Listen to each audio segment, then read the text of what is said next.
Porter County, and welcome to the PoCo Wellness Hour, right here on WVLP 103.1 FM, your voice for local community radio and your show for health, community connection, and overall well-being. I'm Demetrius Lewis, your communication specialist for the Porter County Health Department, and I'm the host of this show. And here on the PoCo Wellness Hour, we shine a spotlight, if you will, on the incredible health initiatives shaping our community and the powerful partnerships that make it all possible. From local organizations working to improve public health to the innovative programs led by the Porter County Health Department. This show is your guide to stay informed, inspired, and engaged on your wellness journey. So sit back, relax, and let's dive into today's conversation about building a healthier Porter County. Together, of course. Now, today we have a very special guest in studio. We have Khris Molchan. He is the Director of Veteran Services for Porter County. Khris is a retired veteran, and he's been leading the department for a few months now. I'm eager to learn a little more about Khris. And Khris, welcome to the show today, sir. How are you today? Thank you, Demetrius. I'm doing very well. Thank you for having me. Absolutely, good sir. You know, we had to kind of get you on here. Our departments are pretty much right next to each other, so this was kind of a no-brainer to come down to the office and say, hey, you want to be on the show this week? So we really appreciate your time, Khris. Yes, sir. Thank you for having me, Demetrius. Yes, sir. Let's just introduce you to the county a little bit. You know, can you share a little bit about what motivated you to take this position, how the adjustments have been, and talk a little bit about your journey, and how you got here? Yeah, no, that's great. So I am a United States Marine Corps veteran. I went into the Marine Corps out of college, served 4 years, and then I went into law enforcement. I had a long law enforcement career after that. And then did some other things as well. So I was living in South Carolina at the time, and I went through boot camp at Parris Island, South Carolina. So I was down there involved with a lot of veterans with my last company, helping veterans get vehicles, helping veterans get furniture, clothing, stuff like that in South Carolina. I'm from here. I grew up in Miller Beach in Gary. And so it was nice. I'd only come back to visit my family for, yearly once I left a long time ago. And so when I came back, I ran into a veteran who's still working with us right now, and he started telling me about the position, about the office, and about what they do. I became crazy interested, and they just happened to have an opening. Awesome. Yeah, so it just kind of worked out. I applied for the position, not thinking that I was going to do this full time. It was a part-time position. I was kind of happy with part-time position. And then the more I got into this and the more I started helping veterans and saw what this department is doing and what the county is doing to help veterans, I thought, man, I really need to do more of this. So then full-time position came available, and here we are. Absolutely. How's the transition been? It's been really, really smooth. Well, at first it was a little stressful because we had two people. We had the director and we had another part-time individual leave at the same time, unexpectedly. Both had some family issues that they needed to attend to. So it was a little stressful at first, and just trying to stay involved with all the veterans that we are helping currently. There's two of us, Paulina Huffman and myself. And so just trying to stay there and help everybody and make sure that we touch base with everybody, let them know we're here, we're not going anywhere, we will help. It's just a lot right now, but it's working out very well. Kind of that next man up mentality, if you will. Exactly it. Exactly. Very great analogy. Absolutely. Well, talk a little bit about how your military and your law enforcement background has influenced you in this position. How has it made you a better person in this position? Helping people. I mean, that's really the bottom line. If you take both of those professions at face value, it's about helping people. And what we get to do right now today with our office here at Porter County is helping veterans file for the benefits they so rightly deserve. If you remember what happened to Vietnam veterans, it was horrible what happened to Vietnam veterans. They were ostracized when they left serving their country. They weren't given a great welcome when they came home. And now it's kind of gone full circle. Now it's kind of just the opposite. Now, there's so much pride within the armed forces, so much pride within the community, and expressing that pride to veterans. We see it on a much different scale right now. That's awesome to hear, sir. So, for the listeners who might not be familiar with your department, can you talk a little bit about the services that you do provide for those veterans here in Porter County? Absolutely. So first and foremost, what we do is we help veterans file for disability compensation. And so what that is if you serve in the armed forces, you're on active duty, and there's some stipulations here. But if you injure yourself, or if you get injured, if you have an ailment, if you come down with a disease or some kind of a predicament, we're here to help you file your claim for disability compensation through the VA. And we do that here in Porter County with the assistance of the American Legion. That's who we partner with in filing these claims for the veterans. Okay, absolutely. So when it comes to the notoriety of the department, do you feel like there are enough veterans in the area who are familiar with the services? Do you feel that maybe we could do a better job of broadcasting your services? We can always do a better job. Absolutely. It's funny, whenever I'm out and about, I see somebody with a shirt or a hat or a sticker on a car, I introduce myself, let them know who I am, let them know what our department does, and just ask them, are they aware, do they understand the benefits that that are applicable to them through the VA? And it's great. But could we do more? Absolutely. We need to attend, more functions. We need to put ourselves out in the community more. And really, it boils down to manpower. I mean, really, there's only so many hours in a day, so many hours in a week. But we need to do better. So we're trying. Right now, we have a couple of initiatives going on right now, Paulina and I, that we're working on with our office to get our information out to the public as much as we can. Absolutely. So when it comes to, the demographics of the veterans that you're serving right now that are seeking assistance, you kind of touched on this a little bit, but do you feel like it is more of the older generation? What about the younger generation, those who may have served in Iraq and those other wars? Do you feel like there's an even demographic of the people that you're serving right now, Khris? Yeah, that's a great question, and the answer is no. So what we have predominantly right now are your older veterans who weren't, they didn't have the information shared to them when they were leaving the service as to the benefits that were afforded to them by serving their country. The younger veterans right now have a much better understanding when they're getting out of the service as to the benefits that are available to them. So yes, right now currently predominantly our demographic is older veterans, older male veterans, and I know there's a lot of women that served out there. I know you're out there listening, so please come and see us. We would love to have you and love to assist you. But yeah, I think, and Paulina's a great resource for us because she is a retired military veteran and she does an outstanding job putting us out there in the community and for female veterans. Awesome. So when it comes to veteran services being offered by county entities, county governments, is this something that's just kind of unique to Porter County? Is this something that other counties also offer? Is that something you can answer, sir? Yeah, it's statewide. So every county in the state should have, and most do have, a veteran service office that assists the veterans of their county. So yeah, and it's great because I know when we go to trainings and we go to conferences, I get to meet all these people from all these other counties, and we share ideas, we share stories, we share success stories, we share failures, we share everything. So the goal is for us to be the very best we can be when we're representing the veterans. You touched on something earlier, and I kind of want to go back a little bit when it comes to the demographics that you're serving. You said that there's a little bit of a lack with the younger demographic.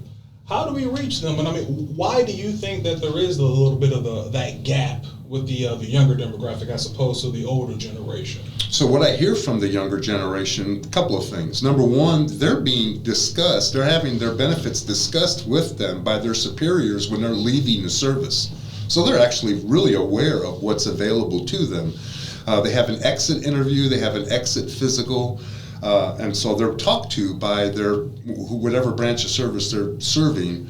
They're being talked to about what's going on with them right now currently, what happened to them while they were serving, and what's possible, what benefits are possible to them going forward. Mm-hmm. So I think that information for the younger crowd, I think they're actually being served a lot better than our older crowd that we have. Absolutely. So you talked a little bit about this earlier. You mentioned, you talked a little bit about this before we got on there about the services that are offered by the vet's office are kind of a little bit word of mouth. How are we going to leverage and get the message out that, these services are available to people here in Porter County? Yeah, that's a great question. And so what we're doing is we do have initiatives in place right now where we have mailings. We do have what's called military stand downs. And what a military stand down is, it provides different areas in the county with resources for the veterans. So it's basically you come, there's food provided, haircuts are provided, and information is provided. And that's the key right there, is the information that's provided to these veterans who just show up. And of course we publicize it as best we can, radio, TV, news, flyers, any way that we can promote it. And the VA does a really good job of promoting that, as well as the counties and the cities and other municipalities. But yeah, that's the best way to get that information out there. And so most of the people that come through always walk away with, you're going to walk away with a great goodie bag, all right? You're always going to walk away with a good Some goodie good bag. swag, perhaps? That's right, that's exactly right. And a good haircut if you want it, some food in your belly if you want it, and some good camaraderie. I mean, just, seeing other people dressed in the clothes that you're dressed in, wearing your same patch, or there's just a lot of good camaraderie that goes on at these military stand downs. And you can stop by the office. We have them posted when they are, usually for the whole year. Mm-hmm. It's coming up pretty soon, actually, the posting for all the different stand downs that are taking place throughout the year. And we'll post them for all the local counties. So Lake County, Porter County, LaPorte County, St. Joe County. So within a good drive, and we're not going to post something that's 2 days for you to get to. Mm-hmm. But for what's in that 150, 200 mile radius, we'll post that. Okay. I want to move on a little bit, and you touched on what I actually want to move on to, partnerships. Yes, so sir. You mentioned the VA. Yes, Can you sir. talk a little bit about the collaboration that the VA has with the Porter County Veterans Office, and talk a little bit about the benefits that are offered by them? And I believe that you said at one point that sometimes these two entities get confused with one another. People kind of mistake one for the other. Correct. Yeah. So the VA is the mothership. I mean, that's where it all happens. I mean, that's where the pensions are levied. That's where all your information ends up. That's who makes the decision on your disability compensation claim. That's who makes the decision on your survivor's benefit for spouses, surviving spouses.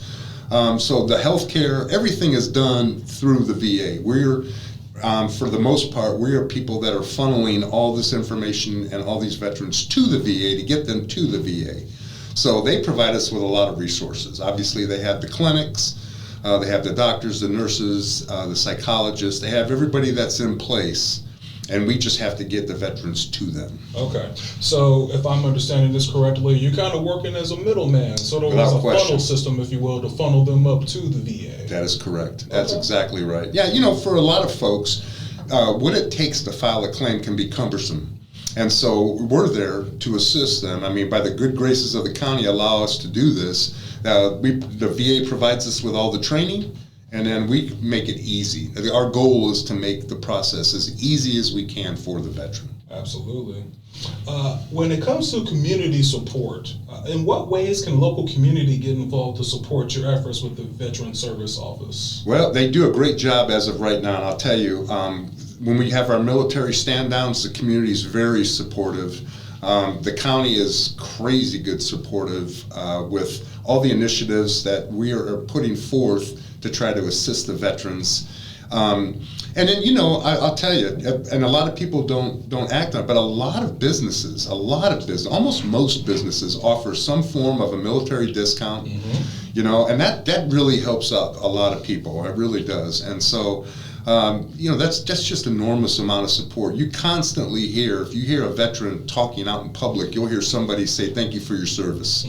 Man, that's just, that in and of itself can make somebody's day. Yes, it can. Just a little kindness goes a long way. A long way, absolutely. So sticking with the partnerships and community support effort, Can we talk a little bit about the relationship between, Porter County and, you mentioned earlier, maybe the surrounding counties as far as their veteran offices are concerned? Do you guys work with one another? If someone comes from another county, perhaps, maybe they're just maybe they're misplaced or something like that. How is that relationship with you guys? Absolutely works that way. So for instance, Lake County has a much more populated demographic. I mean, there's just a lot of people in Lake County, and they only have so many service officers.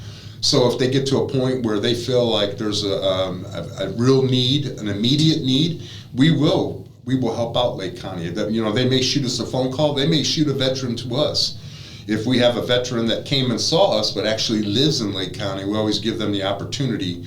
Would you like to be closer to home, i.e. go see your Lake County Veteran Service Officer versus us? But more importantly, it's all about helping the veteran. We don't really get caught up in, hey, you're from this county, you're from this city. Bottom line is, let's help the veteran the best we can. And for whatever reason, if they come to Porter County and they need some assistance, we're there for them. Absolutely. Not turning anybody away. We don't turn anybody away. Absolutely not. Awesome, Khris. I wanted to talk a little bit about some of the maybe the challenges that your organization is faced with, good sir. Some common challenges faced. What are some of the most pressing challenges that your department faces in delivering these services to veterans? Is it the awareness? Is it the what is it? No, you're fine, sir. The awareness would be the biggest piece. It's just getting the information out to the veterans as best you can. I mean, and it's like, I don't know if you put it on an Amber Alert. I don't know which way you get it out there the best you can. Excuse me. But yeah, just getting the information out there about what we do and how best we can serve the public. And then a lot of times too, it's an understanding of who we are and what we can do, because a lot of people come to us and think we are the VA, and we are not the VA. Mm-hmm. We are that pipeline, that source, that middleman, if you will, that gets them to the VA. So it's a lot of times it's just a basic understanding of what we do, what we can do, and how we can help you. Yes, sir. When it comes to the different, let me just throw it at you like this. Sure. Mental health is really big, something that we've really been trying to address here in our community over the past few years, and it just seems like it's something it didn't used to get a lot of attention. It's something that was kind of overlooked, if you will. So mental health is really a critical issue for veterans.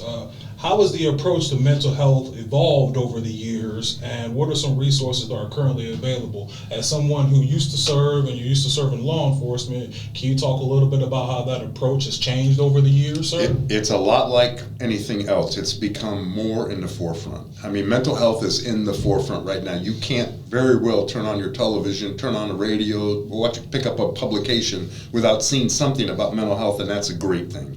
988, the institution of 988, that's a person who's in a mental health crisis.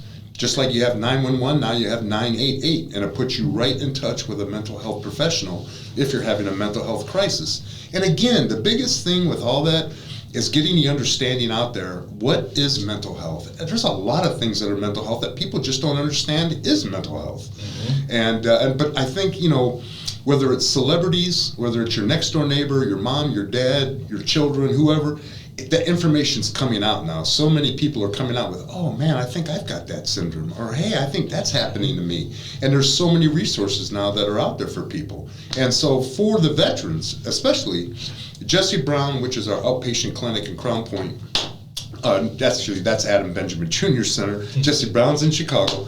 But I mean, when you walk in, it is mental health everywhere. So that is, and it is a huge crisis. It is a huge crisis right now, and they are doing a great job addressing it as best they can. So as someone who has never served, never been on the front lines, I think that when people think about the things that people in the military or law enforcement are at risk at, would be more of the physical harm, things like that. And I think somebody on the outside might not really appreciate or totally understand that there is a great mental strain with holding these jobs and holding these positions, and whether you're being shot at, whether you're being served and you're serving in war, or you're just on tour and you don't really see any kind of action, your psyche can really be affected by some of these things, right? Absolutely. I mean, think about it. Take air traffic controllers. Could you imagine being an air traffic controller in a city like LA or Chicago or Atlanta? Stress. Where you've got all those planes going everywhere and you have all these lives that you're responsible for? Man, that is mental health right there. And when those men and women get off those jobs, they are stressed.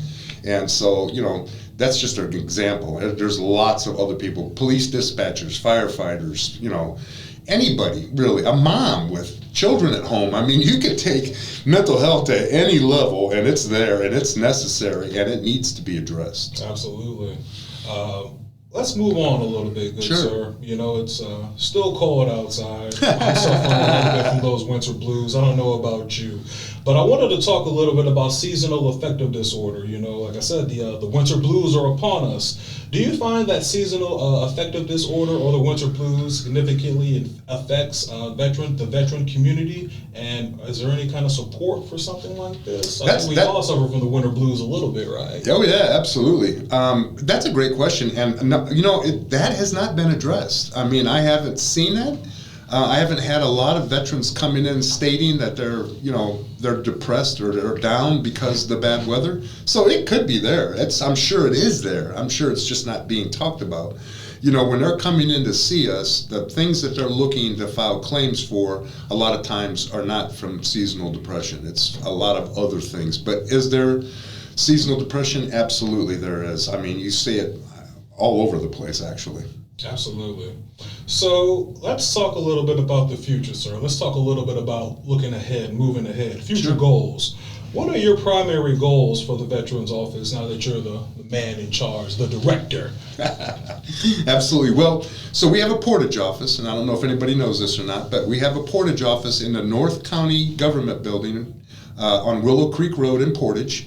And so one of the goals is to get that office staffed. We've had a part-time person in that office with a lot of rotation. And it's been too transient for too long. And I don't feel like the people in that area have been served the way we want to serve them. And so we now have a gentleman in place out there, Jim Atkinson, who, and a lot of people listening to this radio show know that name. He's been around, he's been with the Veteran Service Office for quite a long time. And he provides he's a great resource, and he asked if he could come back and help out at the Portage office when I took over, and I welcomed him with open arms. And if he stays a day, a week, a month, a year, I'll take him because the people love him, and I love him, and he is just amazing at what he does. He has such a wealth of information and knowledge, as well as Paulina. I am blessed. I have a really great staff. They've been in place here for a long time. And so moving forward, our goal is to hire 2 more part-time positions. And that way, I feel like with 2 more part-time positions, we can reach the people we need to reach. Absolutely. Are there any plans to introduce any new services or programs to better meet the needs of the Porter County veterans? Great that you asked that. So starting in March 31st, we actually have... we were talking about this earlier, a women's conference. So registration starts March 31st, and this will be a Women Veteran Wellness Weekend. It's going to take place at Turkey Run Park down in Marshall, Indiana. Okay. So a little bit of a drive, but not bad. But it's going to be from May 9th to May 11th. And if you're a female who served in the armed forces, you're an Indiana resident, this is a great opportunity to meet like-minded people, discuss the events that's going on, and it's a wellness weekend. So, I mean, it's going to address physical, mental, the whole spectrum, everything. The whole shebang. Exactly. And you're going to meet some outside. Paulina is in charge of this. This is her initiative. She's done a great job with this, and she loves it. She's attended them, and she talks about the friendships and being able to just help so many veterans who didn't understand the help that's available out there. Absolutely. Finally, what messages would you like to convey to veterans and their families that are here in Porter County that may be a little hesitant to reach out for assistance? We all have a little pride. Some of us might just kind of want to go along about our lives and not seek any help. Like I say, that pride, I'm kind of one of those people. What would you say to encourage those people to reach out and get the services that that they're entitled to, that they need? Absolutely. That great question. The thing is, and especially being a Marine, we were always told to suck it up. Hey, my knee hurts from that hike we just went on, carrying 200 pounds of extra equipment. Suck it up, Marine. You're a Marine. Suck it up. So people hear that a lot in the service. Suck it up. Just get through it. Get beyond it. What I would recommend is stop sucking it up. All right, come out. If you've got an injury, if you've got an issue, if you've got a concern, it doesn't even have to be an issue, it could be a concern. Reach out to us with that concern and talk to us and find out if there is some help available, whether it's medical assistance, whether it's financial compensation, whatever the help is, reach out, because you never know what you can get unless you ask for it. And there's no shame in reaching out. There is no shame in reaching out, none whatsoever. Men, women, and children, we'll take them all. Bring them. Puppy dog, we'll take it. I got to tell on myself a little bit, good sir. I was unaware of the Portage office myself. I didn't know that we had a Portage location. I thought we were just set up in the admin building in Valparaiso. Right. How long has that setup been there? Has it been there? You just weren't aware of it, sir? Yeah, it's been there for quite a while, actually, a little over 10 years. But again, the problem is that it's not advertised like I'd like to have it advertised. And the reason why it's not is because we had a hard time staffing it. And I'm talking from people who've explained to me, because I haven't been here that long, but people have explained to me the struggles they've had staffing that office. And it seems like when we get somebody in there for whatever reason, that person ends up having to leave the department. And then we struggle because, people get real comfortable going there. And then all of a sudden they start calling, nobody's answering the phone. They start showing up and there's nobody answering the door. So we've got to do a better job of getting somebody in that office so that people know that they're there and they don't always have to drive, even though it's not a crazy drive. But it's a drive that a lot of people don't want to make, especially older folks. You don't need to come to Valparaiso when you got an office right there in Portage. And especially with weather like this, make it as easy as possible, right? Absolutely. Make it as easy as possible. That's the goal. That is the goal. Well, Khris, we've talked about a lot of serious stuff right now. We've talked a little bit about the department. We've talked a little bit about your goals and initiatives. Let's get to know you a little bit better, good sir. You touched a little bit about your background and how you're from the area. What high school did you go to? What kind of kid were you when you were younger? Were you an athlete? What inspired you to go into the military and law enforcement coming up around here, sir? That's great. I've always been an athlete. I played football, basketball, ran track, played on the golf team. I tried to do everything. So I left school, went to college, and I realized when I got to college I loved playing sports, but I wasn't real crazy about schoolwork. So that's trouble. When the GPA got to 2.0, I just looked at myself one day and I thought, where am I going? I really didn't have any direction. I went to the recruiting office, and it's funny because growing up in Miller Beach, I grew up on a beach, and I love the beach. I'm a beach bum. And so I went into Coast Guard because I remember the Coast Guard station in Michigan City. So I'm like, I'm going to go into Coast Guard. I can live on the beach and get some direction. And so I go into Coast Guard, I take the test, and the recruiter says, hey, you did a great job, passed the test. We got a 2-year waiting list. And I'm like, no, I don't have 2 years. So I'm walking out of there, and here's this big, gigantic, this guy looked like Reacher from the show Reacher, right? Yes. Marine in his dress blues, all pumped up and nice haircut. Punching windows out. Exactly, man, headbutting buildings. And I come walking out of the recruiting office, he goes, what are you doing coming out of Coast Guard? Get in here. So I walk into his office, and he puts on a videotape, and it shows Marines rappelling out of a helicopter with guns, strapped to them. And I'm like, oh, yeah, I want to do that. Sold. He goes, I'll even give you a signing bonus to do that. Better still. And no waiting list? In 7 days, I was on my way to Parris Island, South Carolina, and my dad was livid. I was the first child to go to college. I was on a full athletic scholarship, no money coming out of mom and dad, and I just decided I'm going to go in the Marine Corps. Huh. Oh, yeah. As it turns out, it worked out really, really well and led to some really good successes in my life. Yes. Absolutely good successes. Oh, man. That is a really good story, Khris. Yeah. What about your days in law enforcement? Those days were out on the East Coast, you say? Well, I got out of the Marine Corps in Quantico, Virginia, and started police work there in Northern Virginia, Washington, D.C. area. And then my wife at the time got a scholarship to University of Washington out in Seattle, so we went out to Seattle. Yeah, worked in law enforcement out there, did some SWAT training, did really good stuff, and then she got recruited to go back to Richmond, Virginia to work at the Medical College of Virginia. So we moved back from the West Coast to Richmond, Virginia, and I ended up staying there for almost 35 years. Wow. So I raised both my children there, and it was good, real good. Did you think you'd ever come back here?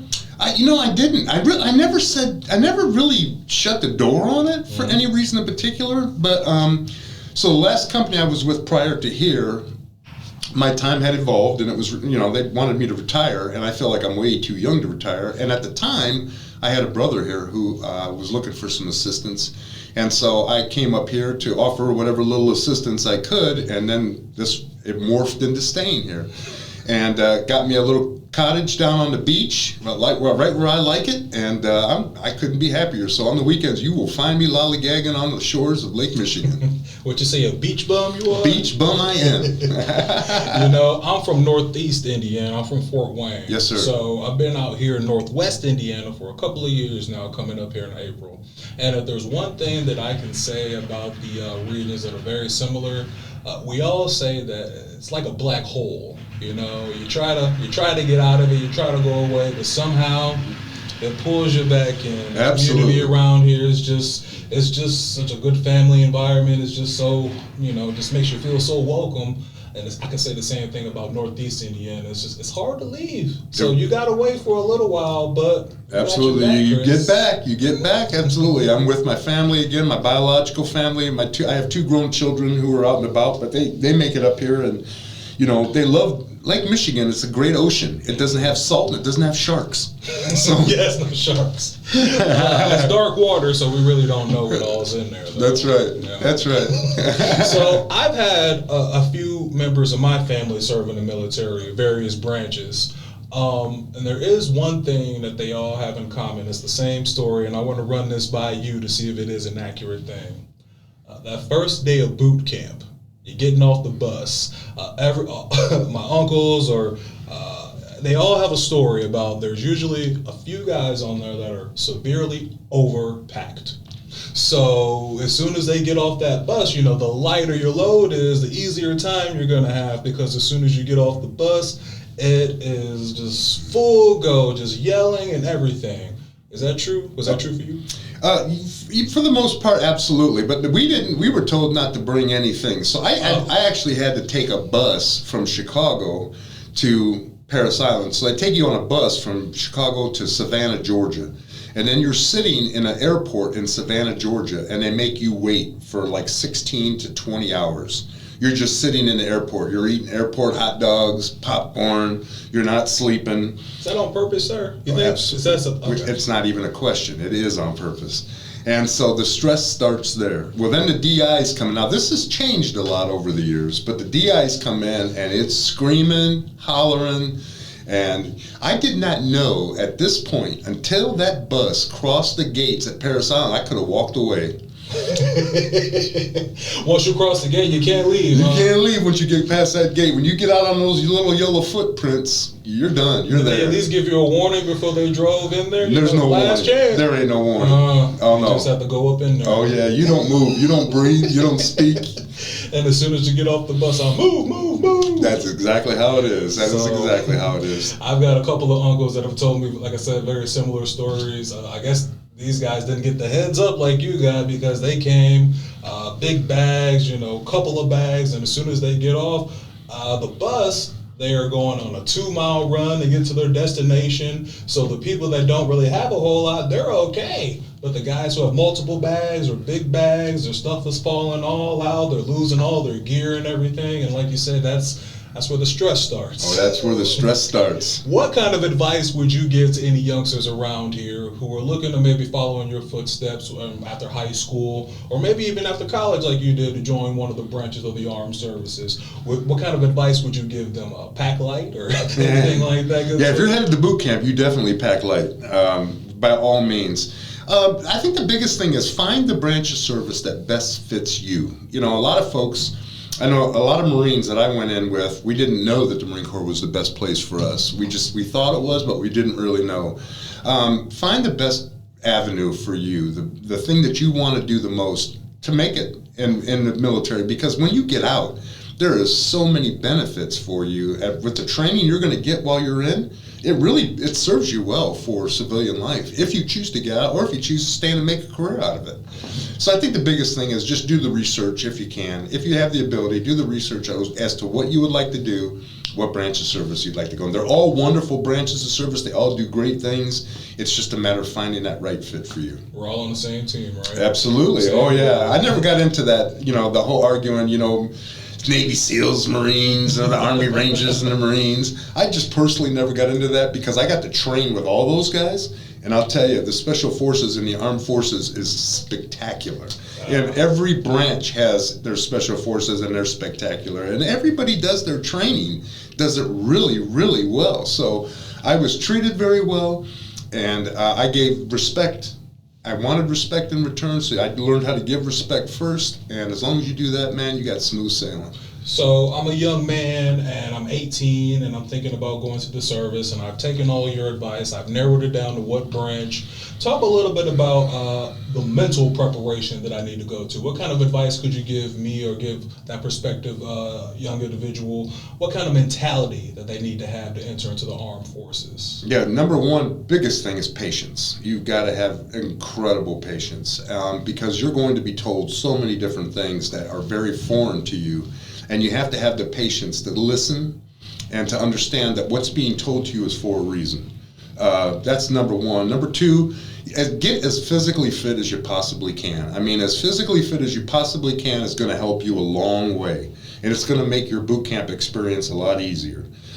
So I think those two things is just being able to pay attention, to be yelled at, have the patience to not sound off. If you're a person that likes to argue, if you're argumentative, you got to learn to get rid of that. That's not a good place to have it. Listen, because, these guys have experience. Whether it's a man or a woman who has 1, 2, 5, 20 years experience, they've got more experience than you, and what you're going to do is learn from them. And that is the greatest piece of advice I could possibly give, because that's what I got. So you being a former athlete, you feel like that really helped you as far as your conditioning entering into the service? And I was a former athlete myself, and I feel like there are a lot of things that kind of translate into that, keep your head down, proper stance, Talk a little bit about that, sir, how that kind of prepared you. You talked about the physical conditioning, but what else in sports kind of prepared you to go into that lifestyle? Yeah, with the team aspect, what sports are team, for the most part, if you're a team-oriented, if you played on team sports, that's the thing. You're going to be a part of a team. And so having that team mentality is huge. And then, just the sacrifice, because athletes sacrifice their bodies. They sacrifice their mental process to be as good as they can for their craft. And so that really helped out. Because I was in the infantry. I was a machine gunner. I was toting a big old 60 cal, 50 cal. And so that helped me. The physical aspect of it, the athleticism helped me. Is it necessary? No, it's not necessary, but it does help. You can look and time again that there's the armed forces is a very physical being. Now it's different. We're moving into the game console portion of the armed forces, and I don't know that we're going to ever go completely to that, but we may. I think there's people who would argue me to say, oh, we're going to be there real soon. But there's always, whenever you pop on the news, there's boots on the ground. There's troops on the ground. And so the best physical fitness, the best shape you can put yourself in is not only going to give your body what it needs, but it's going to give your mind what it needs. Because when you have the confidence to know that you can make that run, or you can climb that wall, or you can go through that building, that's a lot of confidence that you need in a situation like that. What do they say? Mind over matter? Without question. Your mind can push your body to places where you never even dreamed of? That's exactly right. That is exactly right. All this talk about teams and sports, let's transition a little bit. What is your favorite team? What sports do you like, Khris? Let's learn a little more about you. What kind of sports did you play back in the day? Yeah, well, I started off, I played football. Well, I was always a basketball. So as a kid growing up in Gary, basketball was it. Oh, man, it was it. I remember having a hanger over my door with a Nerf ball dunking, and my dad screaming because I kept jumping in the house. I was dunking all the time. And stop banging on the wall. That's exactly right. So yeah, basketball was always my first love, and then football kind of came easy to me. You know, I was a decent sized guy, and I had a 39-inch vertical, so I could jump out of the gym. So football came really easy, but my heart was always with basketball. I just loved everything about basketball, man. I mean, watching Dr. J and, you know, Lou Alcindor, Kareem Abdul-Jabbar. I mean, just watching my favorite people play basketball. The Bulls at the time, you know, Norm Van Leer and Butterbean Bob Love, loved those guys. But yeah, that was always my team. And then when I left home, when I got into law enforcement, actually, I take that back. When I was with the Marine Corps in Northern Virginia, the Redskins, I was there for the Redskins' 3 Super Bowl wins, and that was pretty exciting. Joe Gibbs era. Yeah, the Hogs. I mean, yeah, it was just a great time. And actually, as it turned out, in 1986, when they had the strike-shortened season, we were all working out at George Mason University in Fairfax, Virginia, and I got to pick up basketball with those guys. And man, Dexter Manley, I mean, I never got hit so hard in my life as taking a charge from Dexter Manley. That was not a good, smart move. You know, you live and we learn, right, Khris? That's right. So, who's your favorite team then? You mentioned the Bulls. Is that your favorite overall team? Basketball team? You know, I can't say that anymore. Like, I'm not gonna lie. I'm a Duke guy. I love Duke college. I love college basketball. I just love college basketball, and I love Mike Krzyzewski. I love everything about Mike Krzyzewski, and so yeah, I'm a Dookie, and living down in Richmond, Virginia. I graduated ultimately from the University of Richmond, and at the time, I was a sports and conditioning assistant coach, and I got to work with John Beeline, who used to be the coach at the University of Richmond, who left and went to West Virginia, then he went to Michigan. One of the greatest human beings I'd ever been around. So I kind of followed him. Wherever he went, that was kind of my team. And so, yeah, more about like who's the coach, what's the fundamentals, what's he teaching or she teaching. It's hard not to look at what Dawn Staley's doing right now. I mean, she is just amazing. Gino Arrieta, to see what he's doing with Connecticut. I just butchered his last name. But I mean, yeah, I'm more of a coach and a player than I am an actual team. And especially now, teams are so transient. I mean, you love your team this year, but by God, next year, your team could be completely different or gone. They change week to week now. They change week to week. And the transfer portal. When I just heard yesterday, the Bears are raising ticket prices 10% because they got a new coach, and he's going to make life all grand. And I hope for the Bears fans that comes true. I didn't see that. Yeah, 10%. Okay. That's right. I know a lot of colleges are doing that with the whole NIL. You know, a lot of schools don't have the collectives that other schools have. So yeah, they're raising those ticket prices, and they're saying that it's in the name of paying the athletes. So that's exactly right. That is exactly right. We'll see how that goes. You been to any Valpo U games? You ever go to those basketball games? I have, actually. Yeah, I have. When I first got here, as a matter of fact, I went down and saw them play, I think it was a Butler game, but I can't remember. It might have been a Butler game, might not have been. But yes, I have been down there. I've seen Valpo High School play. I've seen Portage High School play. I've seen Crown Point High School. Crown Point's got a stupid good team, so does Portage. So the Duneland Conference, I mean, it's just, they've got such great teams. And having played against them all the time when I was growing up, it's kind of fun to just kind of keep watching. Because a lot of the people I played with, it's now their children, their grandchildren. I hate to say it, their grandchildren that are playing.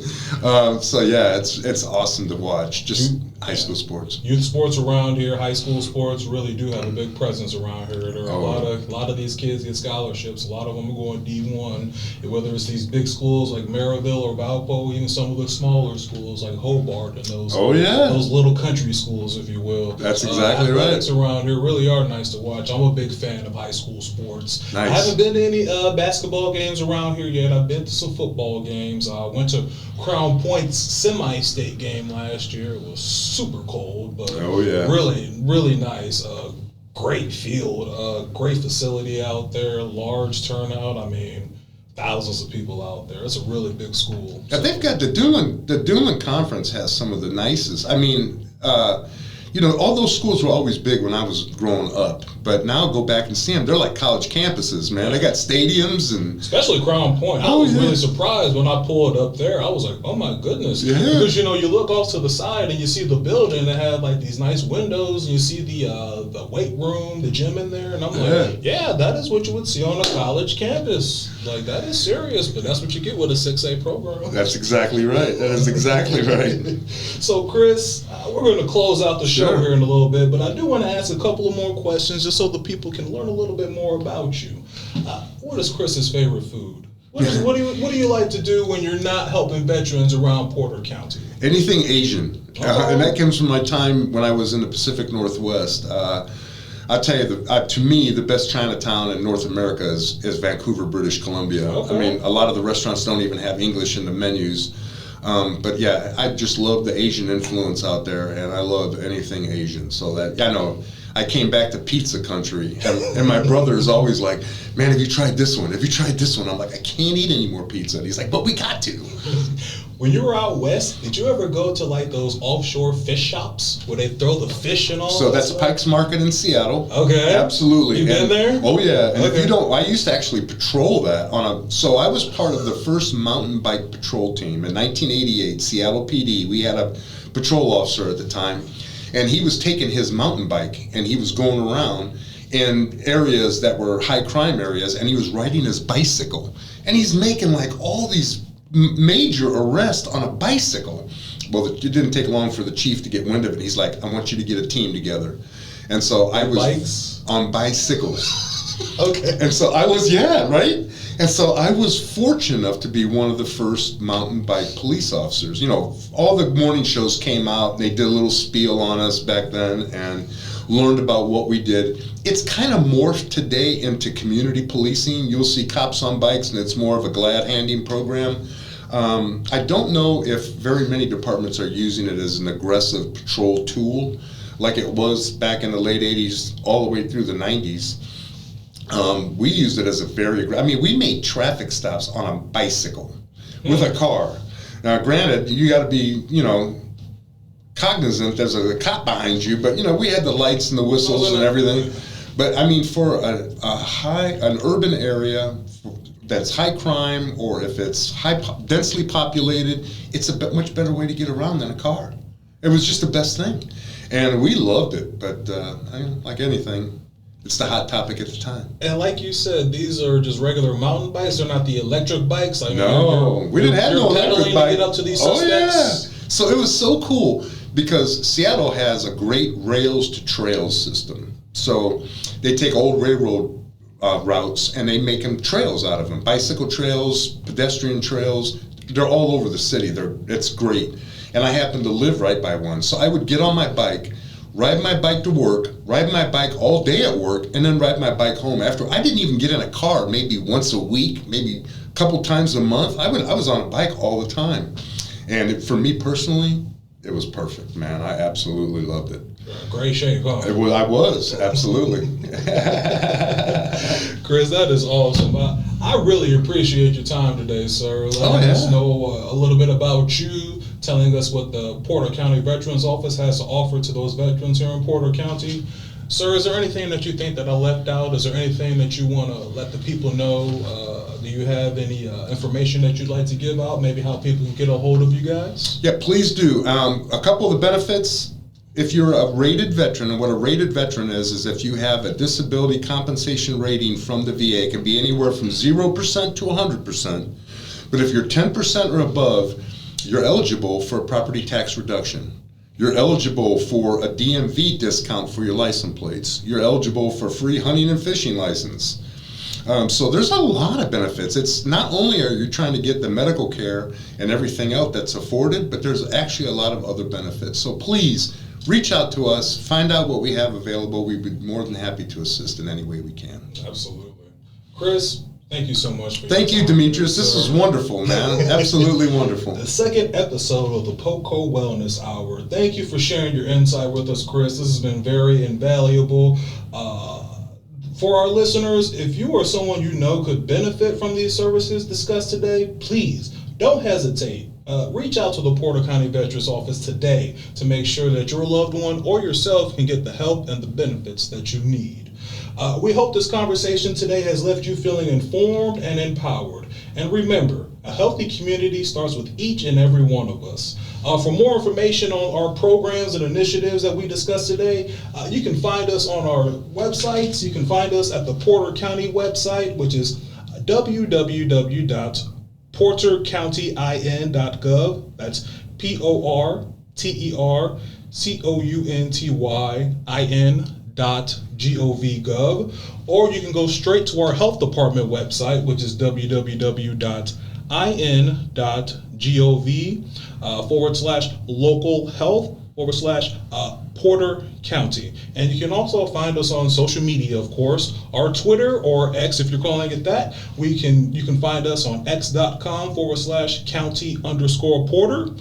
On our Facebook page, it's facebook.com/Porter County Health Department, DEPT. And our Instagram is Porter_COUNTYHD. Thank you so much for listening, everyone. I am Demetrius Lewis, Communications Specialist for the Porter County Health Department, and we are signing off, and we want to thank you for tuning in to the PoCo Wellness Hour on WVLP 103.1 FM. This is your show for community connection. This is your show for health, community connection, and overall well-being. Have a healthy and safe week, Porter County. Peace out.